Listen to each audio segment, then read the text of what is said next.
ایک اسلامی حکومت میں ایک گروہ تھا جو جاتی لگا، لوگ اس سے پریشان تھے۔ ان کا ایک اپنا گروہ تھا جو کافی خطرناک، جس کے پاس اسلحہ تھا، وہ پولیس اور فوج سے بھی قابو نہ ہوتا۔ لوگ اس کے بارے میں بڑے پریشان کہ کوئی تو ہو جو ہمیں ان سے نجات دے آئے۔ یہ ہر روز ہمارا کچھ لوگ جاتے ہیں، ہماری کسی مسئلے کو مار دیتے ہیں، ہم کیا کریں؟ پھر ایسے چلتے چلتے اس گروہ میں بھی شدت آ گئی۔ اب وہ گروہ جس جنگل میں پناہ لینے لگا، سب کو پتہ لگ گیا کہ یہ گروہ کہاں ہے، لیکن وہاں کوئی نہ جاتا۔ اب ان کی ہیبت اتنی زیادہ ہو گئی کہ فوج بھی ان کے پاس جانے سے ڈرنے لگی۔ اب ان میں سے اب لوگ وہاں شراب، جوا وغیرہ جو بھی ان کی عادات تھی وہ وہاں مشغول تھے، اور انہوں نے ایک آدمی سے کہا کہ ہماری شراب ختم ہو گئی ہے، یہ تم 8 درہم لے جاؤ اور بازار سے اعلیٰ قسم کی شراب خرید کر لے آؤ۔ اب وہ آدمی باہر نکلا بازار کی طرف آیا تو اس کی نظر ایک اللہ والے کے چہرے پر پڑ گئی۔ آپ کو دیکھا،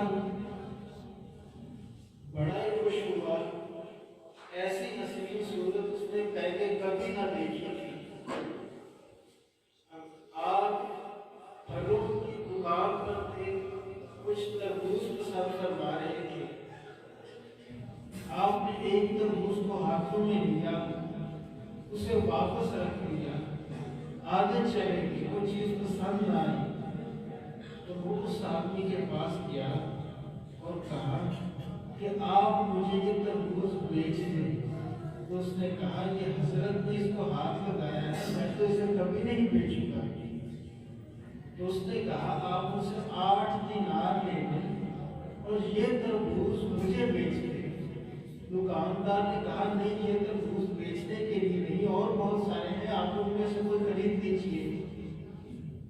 تو اس نے جب دیکھا کہ دکاندار اسے بیچنے کے موڈ پہ نہیں ہے تو اس نے وہ 8 دینار دکاندار کی طرف پھینکے۔ اب اچانک کوئی چیز پھینکی تو وہ صبر نہ سکا، جیسے ہی وہ صبرا تو وہ یہ تربوز لے کر بھاگ چکا۔ اب وہ تربوز لے کر اپنے جنگل واپس آیا، بڑا خوش۔ اب لوگ اس سے پوچھنے لگے کہہ رہے آج اتنے خوش کیوں ہو؟ تو اس نے کہا کہ میں 8 دینار کا تربوز لے کر آیا ہوں۔ جب لوگ ہنسنے لگے اور رونے بھی لگے کہ یہ کیا ہو گیا، یہاں پر تو ہم نے چن چن کر لوگ رکھے تھے، تو یہ 8 دینار کا ایک تربوز لے آیا۔ انہوں نے پوچھا کہ تمہیں کیا ہو گیا، اتنا مہنگا لے آئے؟ اس نے کہا بات یہ ہے کہ اس تربوز کو ایک اللہ والے نے ہاتھ لگایا۔ ڈاکوؤں کا سردار باہر نکلا، اس نے کہا واقعی کیا تم نے اپنی آنکھوں سے دیکھا؟ تو اس نے کہا ہاں، میں نے اپنی آنکھوں سے ایک اللہ والے کو اس تربوز کو اپنے ہاتھوں میں لیے دیکھا ہے۔ تو ڈاکوؤں کے سردار نے اس تربوز کو اپنے ہاتھوں میں لیا، اسے چوم کر آنکھوں سے لگایا اور اس آدمی کو واپس کر دیا۔ اب اس آدمی نے لیا، باقی جو لوگ تھے وہ بھی ایسے آئے اور تربوز کو اپنے ہاتھوں میں لے کر آنکھوں سے لگانے لگے۔ ان کے دل میں کہیں نہ کہیں تو اللہ والوں کی محبت موجود تھی۔ اب تربوز کو اس محبت سے انہوں نے چوم کر آنکھوں سے لگایا کہ اللہ تعالیٰ نے انہیں اپنا ولی بنا دیا۔ جو پہلے ڈاکو تھے وہ پکے نمازی بن گئے، داڑھی نہ رکھ لی اور اس کے بعد ان کی کبھی تہجد بھی نہیں رہی ہے۔ یہ جو بندہ اللہ والوں سے محبت کرتا ہے، اللہ تعالیٰ اس کی زندگی سنوار دیتا ہے۔